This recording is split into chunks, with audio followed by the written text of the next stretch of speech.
November 9th. 2348 B.C.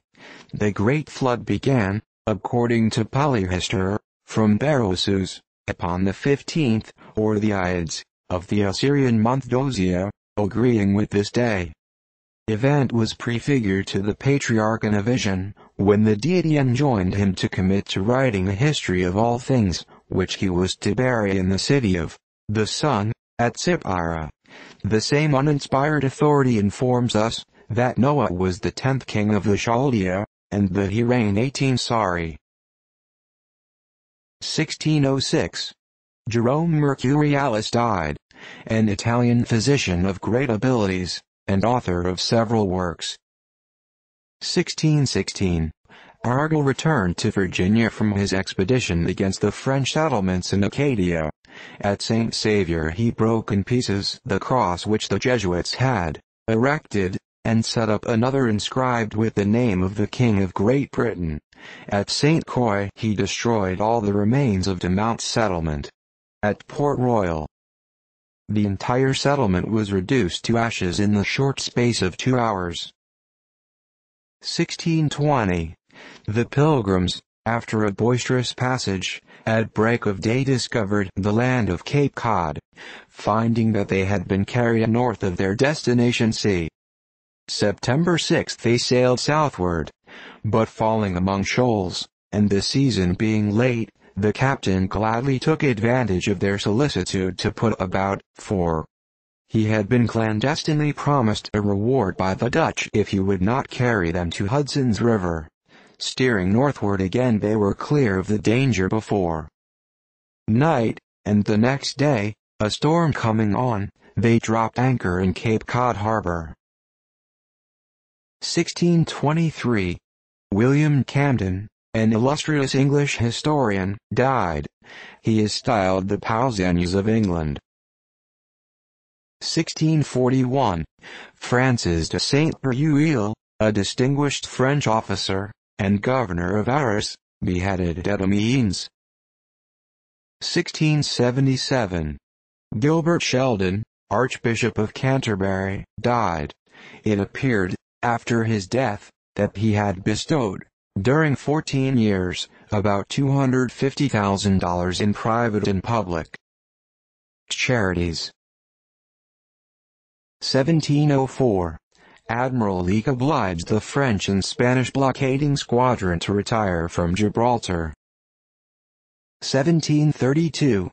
Robert Stevens died, an eminent English antiquary and historiographer royal. 1775. Arnold, at the head of 1,000 men, arrived before Quebec. The unexpected appearance of an army, emerging out of the depths of an unexplored wilderness, threw the city into the greatest consternation, but want of boats to cross gave the citizens time to rally, and the critical moment was lost. The sufferings of this detachment were incredible. They ate their horses and dogs, and, after soaking their cart-out boxes, belts and leather breeches, absolutely ate them. 1794. The Jacobin Society attacked by the Parisian mob, and several persons severely wounded by stones thrown into the windows of the hall of their sitting. 1794. Maastricht, after a bombardment of some days, capitulated to the French. 8,000 men surrendered prisoners of war. The place was invested on the 10th September by 50,000 Republicans, and the first parallel was opened on the 23rd October. 1799.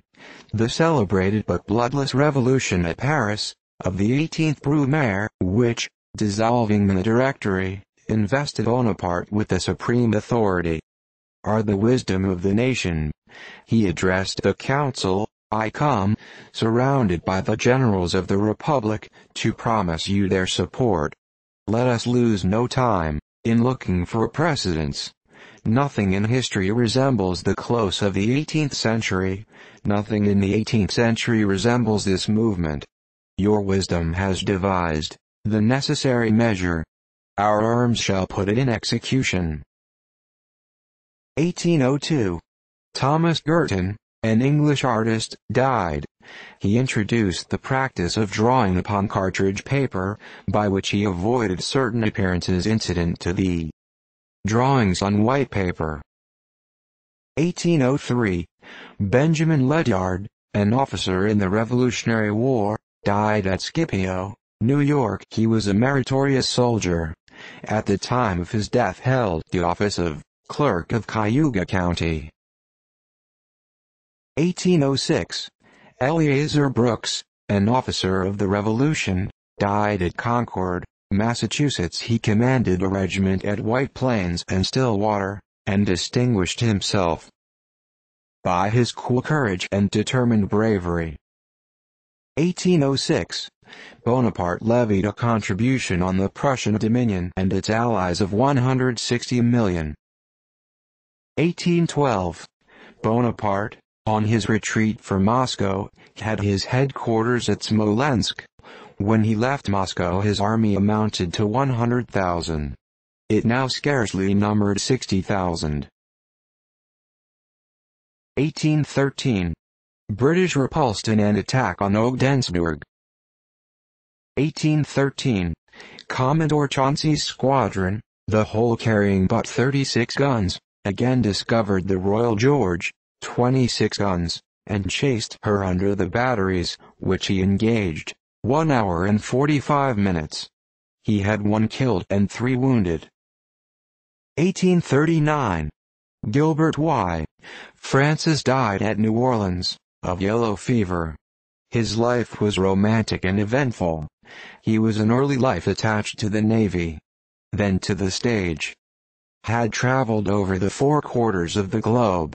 Was 2 years a prisoner in the great desert of Arabia, a slave to the Bashaw of Tunis, lieutenant of a guerrilla party in Spain, master of a Dutch luggar trading to the Moluccas, overseer of a sugar estate in Jamaica, a cutter of logwood in the forest of Campeche, a prisoner among banditti in Mexico, a captive among the Comanches, ransomed by some Oregon fur traders, employed by the governor of the Russian settlements to command a brig in the wheat trade with Chile, married in Virginia, and was extensively engaged in the Texan operations when death arrested him.